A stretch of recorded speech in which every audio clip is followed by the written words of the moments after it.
Hello ladies and gentlemen, my name is Hexen, bringing you another TAA Tribes Ascend Analysis commentary. Today we're going to be playing on the map Crossfire. Crossfire, gonna get caught up in the crossfire. You guys remember that game? I remember that game. I remember sending little metal balls down a chute at stupid little spinny magnets on the game board. I didn't wear a leather jacket while I was doing it, but it was still just as fun. Today we're going to be looking at the soldier again, but this time with a little bit of a different loadout. Today we have the spin fuser and the eagle pistol. Why do we have this setup instead of the AR and thumper? Because it better complements the play style that we're choosing to play with. Today is going to be base defense with the soldier. You want those hard-hitting, one-shot kill weapons right there. Perfect example, infiltrator. Bam, one shot, one kill. You do not want to afford the enemy any more time in the base that is absolutely necessary. You want those kills to be quick, clean, done with, so you can move on to the next opponent. So something to take into account right off the bat is that Crossfire as a map is very, very small. I believe it's one of the smallest CTF maps in the rotation pool, and it's very easy, like you see here, to get distracted and get drawn out into the midfield. Several times in this video I do this, and it's bad, bad, bad, bad. You are playing base defense. You are not meant to be out in the midfield. You're meant to be around, on top, and inside of your ship here. If I had stayed under the ship and closer to the ship, this guy probably wouldn't even have gotten up to the generator room where he's obviously trying to go. I have to follow him up there. I have to spend some time looking for him. Knock, knock. Who's there? Spin fuser. Oh, really? Hello. Another thing you want to be aware of in this playstyle is your base defenses, your radar, and your generator. If you have the credits, you should be spending them to upgrade. Now, this is something that you don't see me doing in this video, and I should be doing it. That's something I need to work on at this playstyle. But it's absolutely essential, especially for a defender like yourself, to have those turrets up, to have that little bit of extra defense and a little bit of punch to deter enemies away from your base. So what I'm doing right now, just kind of checking the horizon, checking the perimeters, making sure there's no one behind our base. And there I see the little blue trail. I know this guy is coming in on his run. He's shelling our base as he's doing it, and I move to intercept. He's just kind of ignoring me at the moment, which is going to be a detriment to him because I am not giving up. And that's another point that I want to talk about. As a base defender, once you commit to an enemy, commit to him. Make sure that he dies. Make sure you are the one to kill him, because there may not be somebody else to pick up your slack, to pick up the slack. There might not be somebody in here to take him out in the generator room. He might have gone in here, taken out the generator, and that would have been that. I would have stayed out in front of our base or around our base, and he would have gotten the generator kill, and that's no good. You want to commit to somebody, make sure that they are dead. Obviously, you're going to have target priority. You know, if a Pathfinder is flying over your head at 250k and there's a Juggernaut rolling at you at 50k, you're going to go after the Juggernaut. He's the easier kill, obviously. Right here, I am committing to this guy because he is trying to specifically take out our tank. I want to keep our tank alive. Headshot with the eagle. Oh, that is so satisfying. That just sounds like a skull cracker. It's great. But vehicles you want to keep alive, especially if they are sharing your role as base defense.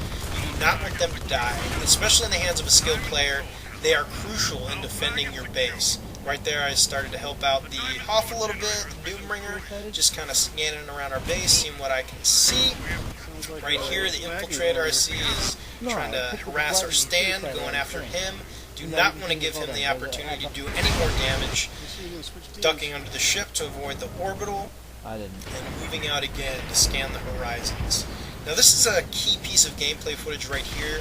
I hear the MIRV launcher, I look up, I scan the skies to find out where the trails are coming from, and I follow the trail. Just follow your nose! In this case, you're following the blue trail.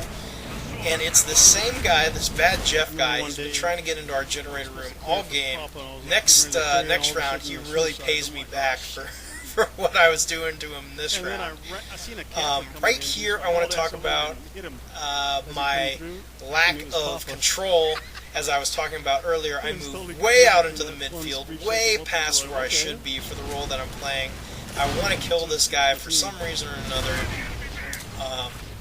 Just, yeah, 100 meters from the enemy ship, that's perfect. Yeah, I'm defending our base, but I'm going to sit around the enemy base. That's helpful.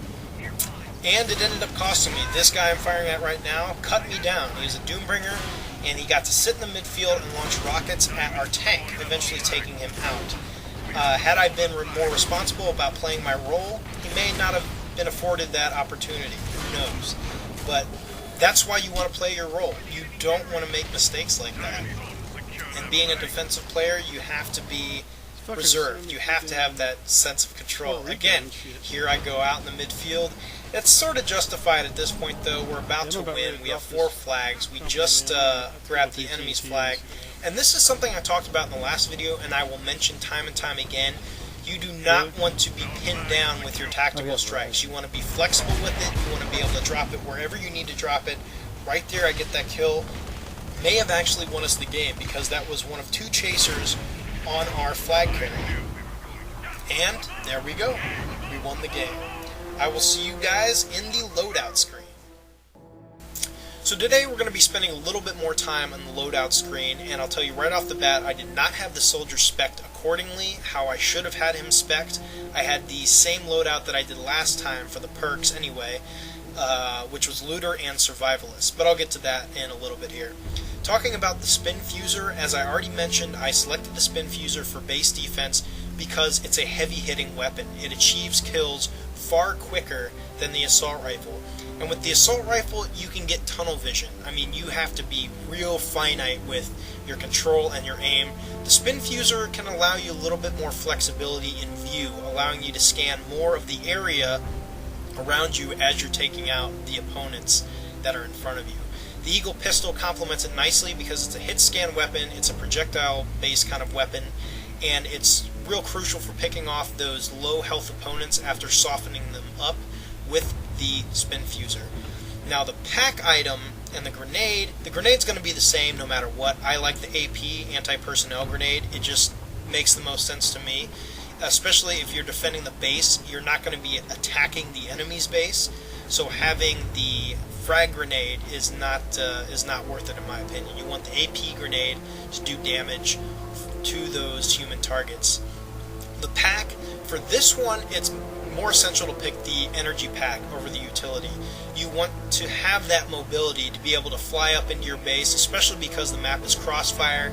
You have to expend energy to get into your base, fly around the top, fly down to the terrain where the enemy is shelling you, and you want to be able to move out to intercept people on their attack runs. So having the energy pack over the utility pack grants you that extra energy. The armor is fully upgraded as usual. The perks, this is where I want to get into it. If you're playing the base defense as a soldier, you want looter. You want those credits to be able to spend on your base turrets, on your generator, and your radar. And as I said before, you did not see me doing this. It's something I personally need to work on and remember to do while I'm playing. It's a lot easier when you're just going after kills to just drop orbitals and tacticals, but you have to remember to blow those credits on your defenses because that's your role. You are the base defender. So having your turrets up, having your radar up, having your generator up, it's going to help you in your own role. And that's always a good thing, you know. For your secondary perk, you have a few choices here. You either have secondary capacitor, which I recommend because it adds to your energy pool. Alternatively, you can go with potential energy. So anytime you get hit with a splash damage weapon, some of that goes into your energy pool.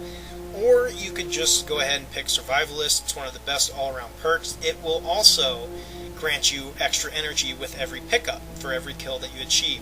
The main goal with this secondary perk is to keep your energy pool up. And it's essential because you want that mobility to chase people around and into your base. My name is Hexen. I would like to thank you for watching. As always, if you liked, be sure to like and subscribe for more Tribe Descent videos. Catch you guys later.